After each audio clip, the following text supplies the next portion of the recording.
Pokémon is a game targeted towards children. Controversial statement, I know, especially with my audience, who YouTube tells me are very much not children. Anyway, children often need a lot of help to get through the Pokémon games. For those of us who have been playing for a long time, it's easy to forget that these games can actually be really hard at certain points. And if you don't have a lot of knowledge, significant fights like gym leaders and rocket bosses can be difficult to get past.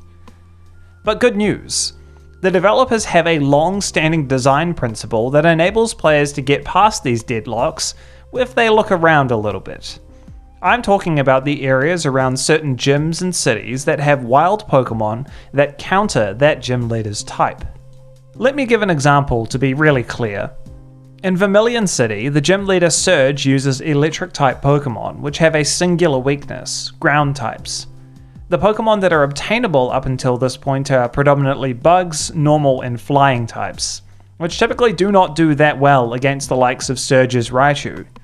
You may have caught a Geodude in Mountain Moon, but you may not have. Thankfully, right next to Vermilion City is Diglett's Cave. Diglett's Cave is populated by, well, Diglets, and the occasional rare Dugtrio, which is 3 Diglets in a trench coat. Diglett and Dugtrio are ground types, which are not only super effective against electric types, like Surge uses, but flat out immune to their attacks.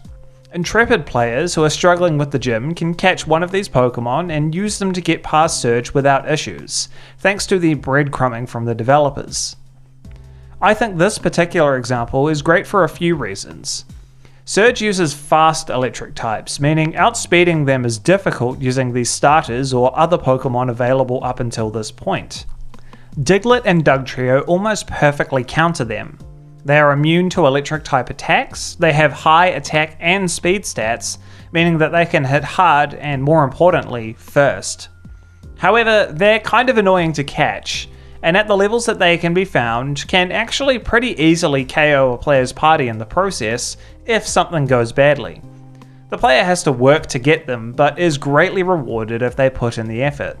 This is especially true for Dugtrio, which can very easily body your team if you are not careful.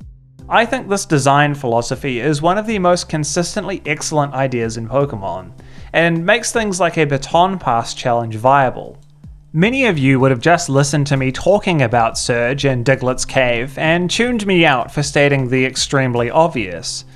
But remember, this design isn't there to help Nuzlockers and people doing advanced challenge runs, it's for kids on their first playthrough struggling to beat a gym leader. To talk about a more generalized example, the construction of having an early game forest with grass and bug types next to a rock type gym works in much the same way. In Generation 3, you could quite easily catch a Shroomish in Petalburg Woods and use it to beat Roxanne's gym with moves like Leech Seed and Absorb. Shroomish isn't your only option, and that's a good thing. Beautify and Wingull are also available with Absorb and Water Gun respectively, but also teach the player that, hey, you too have weaknesses that can be exploited, and Rock Tomb will absolutely body you if you happen to be using Beautifly. Again, a very good way to learn. I also think that the inverse is really good, where the starter Pokemon struggles and the player is forced to catch something else to help do the job. The most obvious example of this to me is when the player picks a Charmander in red and blue and then has to fight Brock.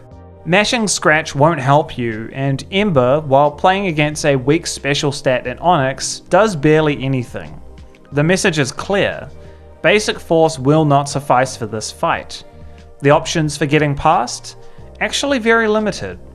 The most direct is to catch a Caterpie and level it until it evolves into Butterfree, and then 2 levels later learns Confusion, which deals neutral damage using the special stat. But honestly, this only really works the one way.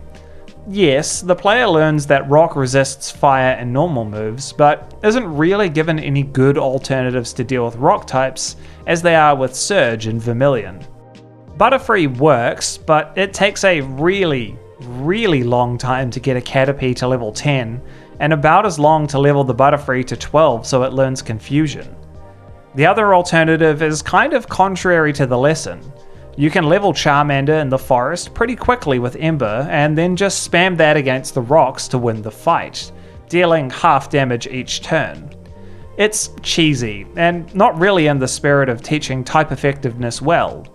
On the other hand, Pokemon is full of cheese strategies, so maybe this is a perfect introduction to that.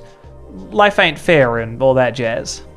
This lack of options for this specific scenario is also a large part of why they gave Charmander Metal Claw at level 13 in Fire Red and Leaf Green. There's another example that I think is kind of fun, and that's the Pokemon you can get in the Ice Path before going into Blackthorn Gym, the Dragon Gym in Johto.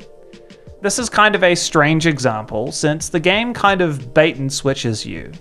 In Generation 1, there was only one family of dragon types, the Dragonite line, which are dragon or dragon flying. In Generation 2, this is largely the same. Of the 100 new Pokemon introduced in Generation 2, only one is dragon type, Kingdra, which is relatively rare on trainers and not encounterable in the wild. So if you thought to yourself, oh hey, easy, there's a dragon type gym, there's ice Pokemon nearby, I will just catch one of those and use it to beat the gym, you would actually be mostly okay. The gym trainers mostly have Dratinis and Dragonairs, with a couple of Horsies and Seadras in there too. But when you get to Claire, you're in for a reality check. She has 3 Dragonairs, which are easily dealt with by say Piloswine or Jinx, but then the Kingdra comes out. Your Icy Wind will probably not suffice here. Not only is Kingdra Water Dragon, meaning it only has one weakness, it also has 95 in each defense, meaning it's actually relatively tanky. Just when the player thinks that they have simple type matchups figured out, Kingdra steps into the frame and ruins everything. It's not super hard to kill as long as you're not using water or fire moves, but it does reinforce at a relatively late stage in the game that yes, type matchups are important, and picking the right Pokemon for the right fight matters. It's appropriate that as the game has progressed and the player has learned more, that the game mechanics involved become a bit more complex and nuanced.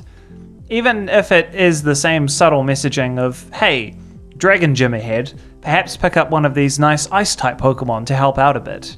I think this idea of having Pokemon that counter the local gym leader close to the gym is excellent for emphasizing to new players the importance of type matchups for winning important fights.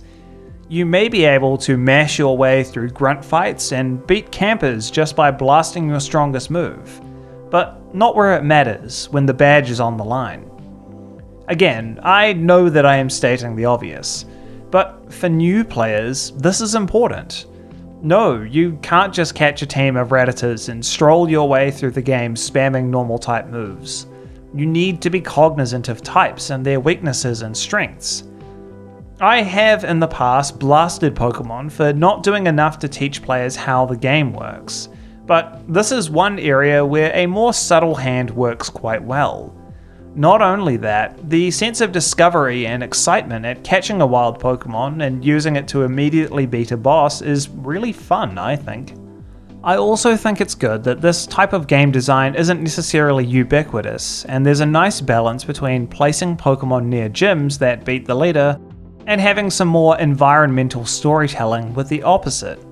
For every Diglett's Cave and Surge's gym that you have, you also get a case like that of Flannery's gym in Hoenn, with the available Fire-type Pokemon nearby.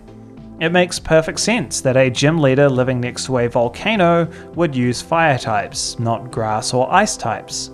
Likewise for a Rock-type gym leader living near a mine, a Water-type user living on the sea, or a Flying-type gym leader living at the airport. It's not always linked or logical, and it does not need to be, because where it exists, it works well. That's all I had, folks. Did you ever take advantage of these breadcrumbed Pokemon? Did you just rigorously stick to the Pokemon you had caught in other areas? Let me know in the comments below. If you enjoyed the video, please like and subscribe, it helps the channel out a bunch. Give me a follow on Twitch if you want to chat between videos and see some speedruns. Thanks for watching.